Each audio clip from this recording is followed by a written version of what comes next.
All right, you guys, welcome to the next episode of Reversed Mother Wound, where we are discussing shadows and distortions within the feminine energy that, if they exist within a mother, they create a mother wound within a child.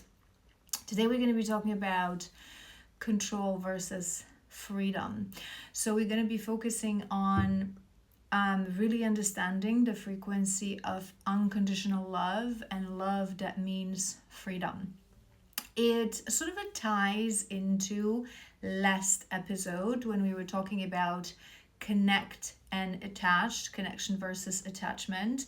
But I want to kind of go a little bit deeper, especially in the context of that love and understanding unconditional love, because all mothers are quick to say that they love their children unconditionally, yet within their behavior and parenting style, there are many conditions. And again, they don't realize that it is not actually parenting, it is not actually education, but it's actually taking away someone's freedom if we guide them a little bit too much. So we're going to explore that today.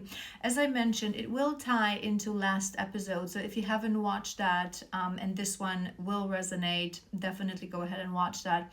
As mentioned, all of these episodes will be tied together because we cannot have a single distortion within our energy. It's usually a chain reaction and one influence another. So whenever a distortion appears on a certain level, it tends to, especially if not attended, we're not aware of it, we're not healing it, it tends to create other distortions as well. So in context of freedom, understanding attachment and connection will be very important. So as always, the distortions that cause moving more towards control in opposite to giving freedom will appear on a screen. And I want to focus today on giving you two examples where we can beautifully see that the love that the mother gives is not completely unconditional. And remember, this is something very important to realize. When we talk about love, okay, there are sort of two aspects of that love. How do you love? That is one, so outgoing love. And because of the quality of that love, how that love is received. So how someone feels your love. Because sometimes we feel that we love somebody to the moon and back. We feel within our heart that unconditional love. But because it is sort of wrapped within a vortex of shadow and distortion that exists within us, and it comes with a baggage, that person that is on a receiving side of that love doesn't actually feel loved. Right? We do this subconsciously. We talk about this all the time, and I highlight this to you guys always to realize that all these distortions and all these wounds, these behavioral patterns are automated. Right? Most people don't understand where they come from. Most people don't understand, and they're not aware that they do them. And this is exactly why we're creating these series, and this is exactly what this channel is about, to bring subconscious things into awareness, to break the pattern, to break free, to awaken, and to heal. So going back to that giving and receiving love, you may feel in your heart honestly, in a very raw way, that you love your child unconditionally, right? So no matter what this child will do, no matter who they will become, no matter what they will say, you will love them. But how do you show this love through all the existing love languages and through the embodiment of your energy will depend on how that child feels that love. So if you feel I love my child unconditionally, but you're not able to express it, you're not able to show it in your energy, you're not able to translate this feeling onto your child through languages of love. So touch, presence, words of affirmation. And then because of this love filtered through your distortion, you think that you have the right to tell your child who to be and how to live because you think that you know better and it's education. That child won't actually feel that unconditional love.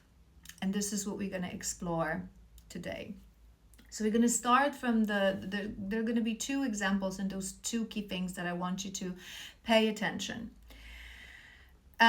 First thing is obviously, I know better than you what is good for you. Okay? A quality of most people and a quality of most parents, especially because of the conditioning that we live in, which makes us believe that if you are older, you are wiser, which is not necessarily the truth. Time, the illusion of time in this physical world, if we choose to grow, expand, and learn the lessons of life, gives us the capacity to make us wiser as human beings. However, you would be surprised how few human beings actually use time to their benefit, to the benefit of growth, expansion, and learning, right? Because in order to learn, you have to sit in the mentality, I know nothing. There's so much that I can learn, including from my child. If you put yourself on a pedestal in the mentality, there's nothing I can learn from my child because my child is younger and they know nothing of nothing. When I were their age, exactly the projection. When I was their age, I didn't know. So now I know I have to guide them. You will never guide them through the universal wisdom of the divine, of the meaning of life. You will guide them through your own projections. So what you went through in life, you don't want them to go through. But now we go back to something that we already discussed in previous episodes. We only have regrets of the past and fear of the past if we haven't learned our lessons. If you're truly learning your lessons, you're understanding that every experience brings an opportunity for expansion, and there is nothing that is truly negative or bad. Everything is neutral. It is how you take it and how you are able to learn from these things. So the thing that I wish every parent on their journey of healing, not just mothers, fathers, anyone who's an older sister and aunt and grandfather, grandmother, whoever carries that, right, extra weight of years on this planet in this lifetime, to release that I know more, right? Because nothing that we really know, we can feel into certain things, we can have our own universal truths, but we have to have the understanding that how this will apply to someone else's life, we never know with certainty. We never know, right? No matter what that is, we never know. So if you are thinking that you know better, that your child should go to a specific school, should reach specific levels of education in the system, matrix system, choose specific careers, choose specific lifestyles, choose specific health styles, whatever that is, you are coming from a place of your own experience. There will be things that are universal truths and universal knowledge. But the thing is that if we are wise enough to acknowledge these things, we always offer them as an option, acknowledging that every person has a freedom to choose on their own. And this is where I really want to go back to the frequency of love, so you understand what do we mean by unconditional love. And I was meaning to make a video about this in context of romantical love, so maybe I will, and that really will apply here as well, because real love is freedom. And we addressed this in previous episodes, attachment and connection, that when you really love somebody, love, true unconditional love, is something that exists on the level of a soul, on the level of a spirit, which is non-corporeal, it doesn't have a physical form. So it doesn't mean that it doesn't come it doesn't come with anything that exists on the physical plane. So it doesn't come with the need to spend time with someone. It doesn't come with the need for that person to give you something. True unconditional love exists on the level of spirit, has nothing to do with ego, physical form, flesh, body, presence, time, anything that is physical. And it is a one-way street, always. Unconditional love, it is a one-way street. How we act towards a person in the physical world, that's a whole different story. But the frequency of love that we feel towards another soul, another human being, another existence, if it's unconditional, it is always one way. And you have to understand that the fact that you love somebody doesn't give you the right to control their life, to give them advice that will make them feel like they have to comply with this advice because you know better. It doesn't also give you the right to direct their life, even if you had all the information that if they do as you say, they will avoid what you think is disaster. Because going back to the truth of life and the actual meaning of life, you do not know which experience in someone else's life, in your child's life, that will seem to you like a very drastic, painful, and horrible experience.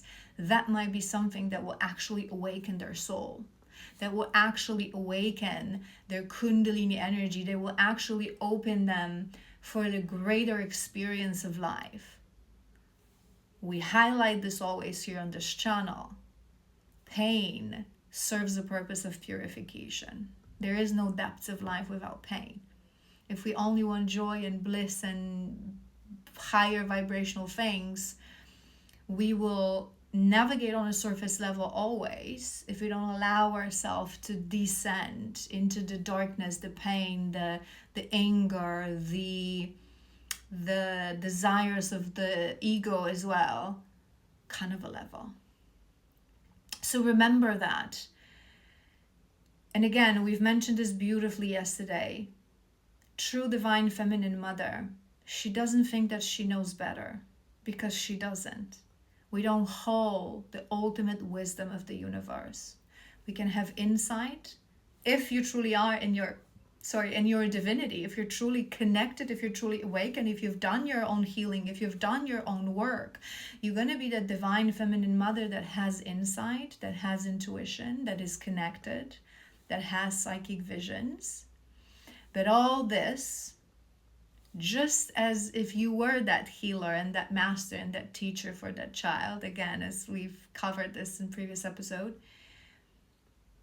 it puts you in a position to teach them how to live, in a sense of how to feel your emotions, how to think, not what emotions to feel, not what emotions are good or bad, not what to think, not what path to choose, right? So if your child is seeking guidance, should I be with this person or not?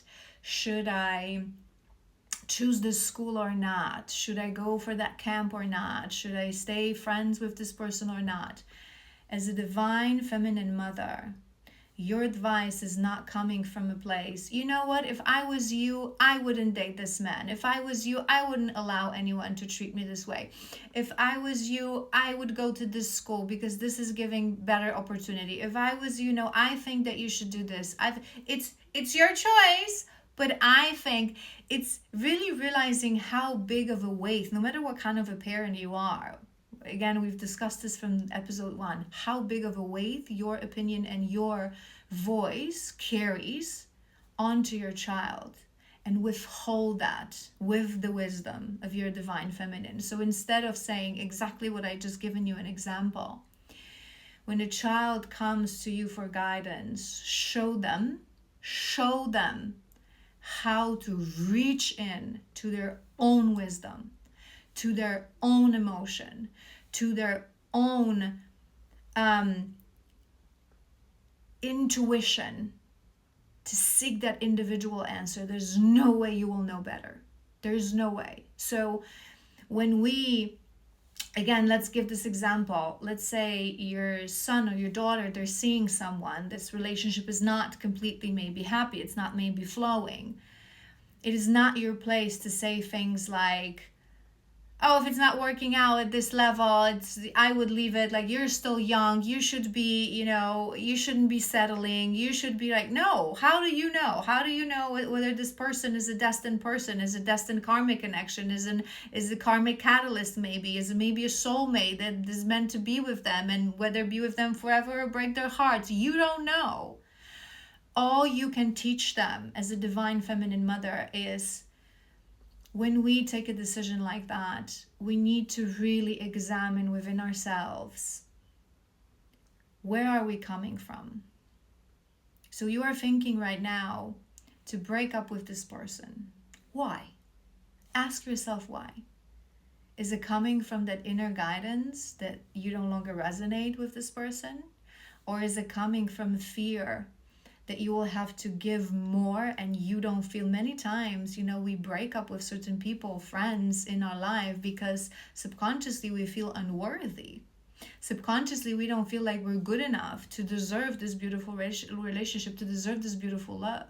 We feel like we're not good enough. We don't have it within us to commit. We fear commitment because of the woundings, because of the conditioning, because of the father wound and the mother wound. So, true divine feminine mother invites a child to examine, where is it coming from? How are you actually feeling? Connect to those feelings and take that decision on their own.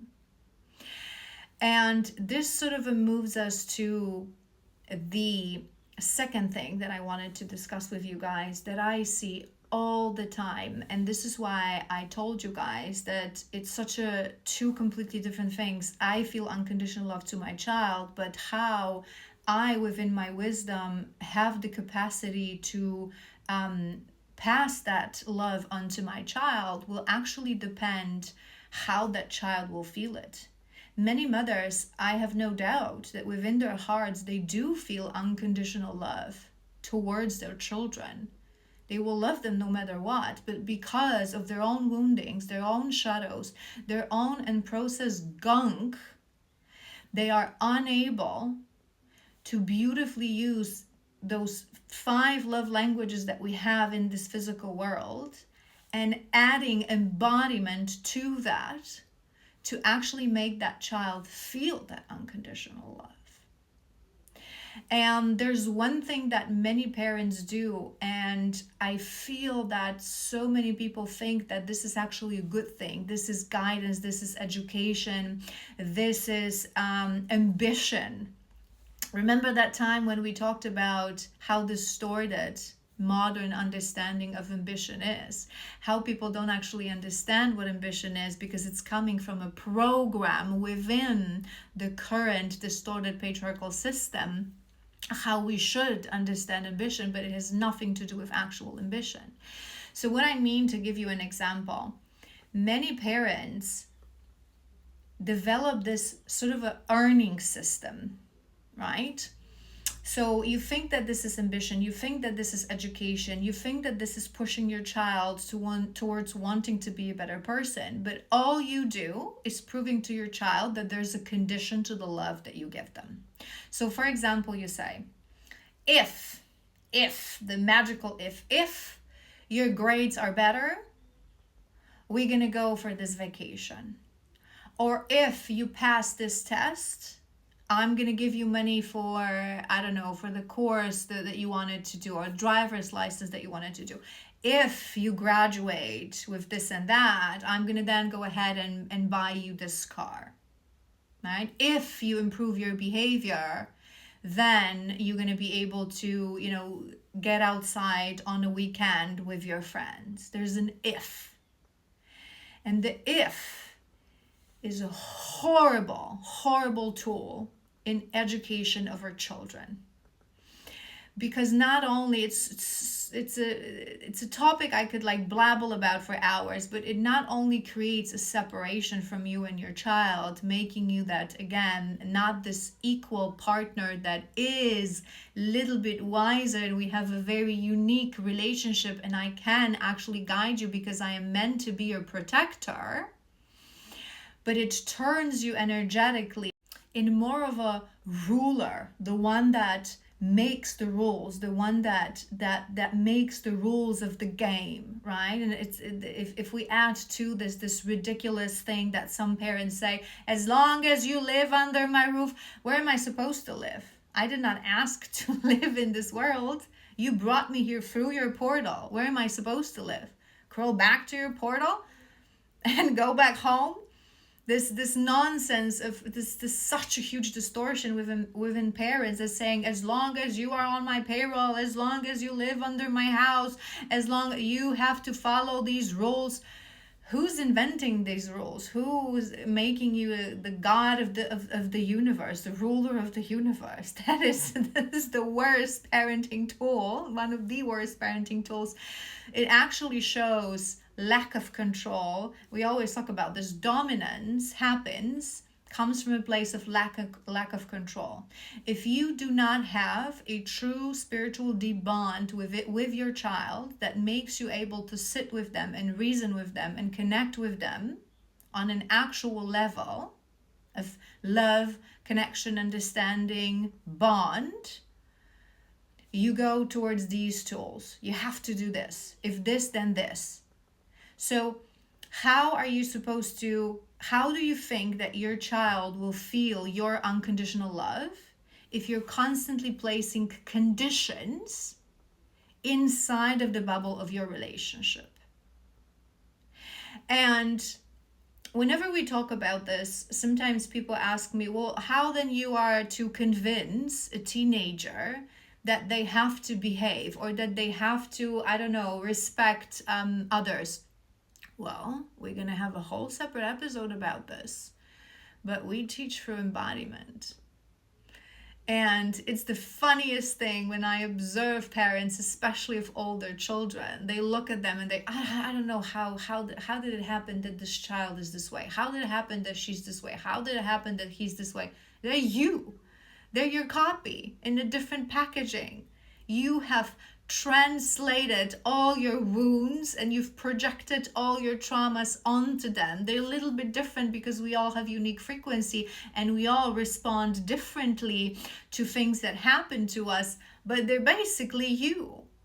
And that's what irritating you that much. So parenting isn't about saying to your child that if they do something, then something else will happen, because it is teaching them conditioned emotion, conditioned love. It is teaching them, again, it is a horrible tool if you want to enforce the worthiness within your child, because again, it's placing a condition. So you are saying that there's going to be a reward if I do something, and that's something that you wanting me to do. You are saying that it is superior. So if I'm not that, or I don't feel like doing that, I am not worthy. Especially horrible when we talk about grades and school, because the schooling system is rubbish. It is absolute rubbish. It is designed to make us obey, to control us, to turn us into slaves, to turn us into workers. So this is where true, wise, old soul children struggle, because they're always rebels and they're pushed by their parents to fit into the mold. And deep down within their soul, they understand that the mold is so low vibrational that they will never fit in there. And because the reward comes only when they fit into the mold, they start to feel that I'm not worthy. I'm not worthy because I don't fit in. Love is freedom. Love has nothing to do with following any kind of a specific path. You may think that you are inviting your child to be better and to be more ambitious, but all you do is you place conditioning into their life. If you want your child to be ambitious, guess what? Be ambitious. Show ambition. How many parents I've seen that push their children, you have to study, you have to learn, and all they do after work is sit on a couch and watch stupid programs in TV. How about you take your child and show how curious you are about learning, about changing, about growing, about shifting. Don't sit on the couch doing nothing and then tell your child they're going to be rewarded if they have good grades. Take them to your garage and show them how to fix a car. Take them to the kitchen and show them how you're going to learn a new recipe. Take them to a workshop. Take them to a masterclass of something, to a museum. Show curiosity.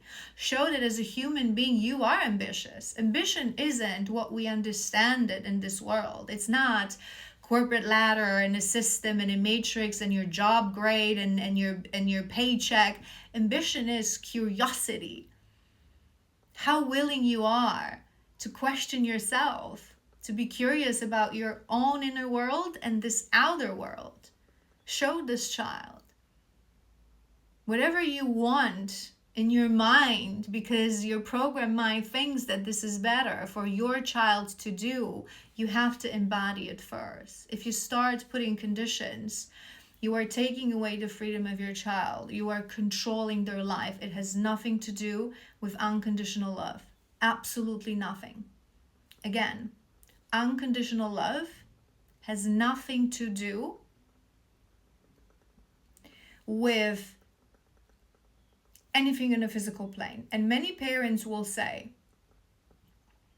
I will love my child unconditionally no matter what, no matter if they live on the street or end up being in jail or if they're the CEO of this company. But, because I think I know better, because I'm just the greatest person on earth, I will push them towards being that CEO because that's better for them.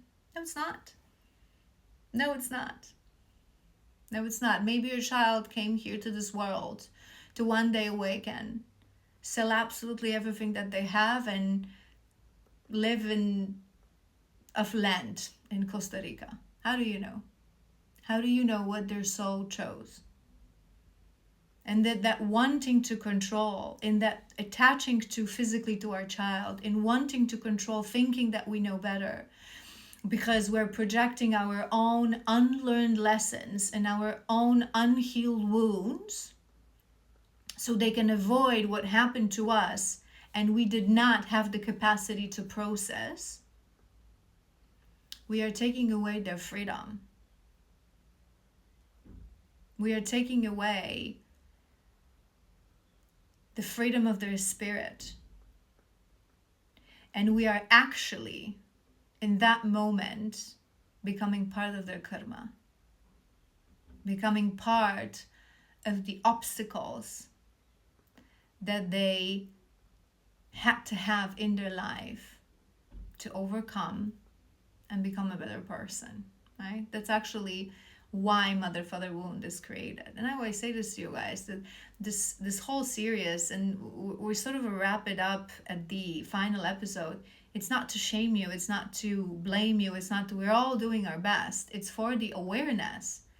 But for most part, whatever you've given to your child, in the sense of father wound, mother wound, their soul knew. Their soul knew this would happen. Their soul chose this. Their soul chose to be submitted to your unhealed woundings, to perhaps be the one that will break that generational trauma and will overcome that and will learn something. I hope this was helpful. We have 2-3 more episodes. Tomorrow is going to be the final one that we will do the comparison. We're going to do embodiment versus words, which we already sort of tried to talk about in previous episodes.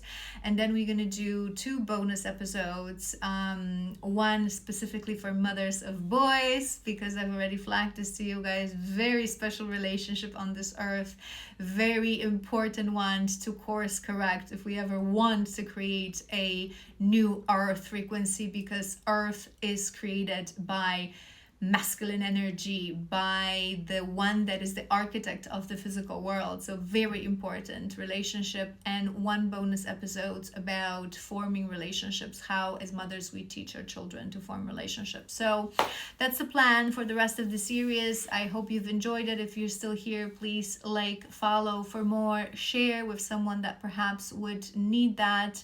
Invite you to watch the whole series, and I will see you soon.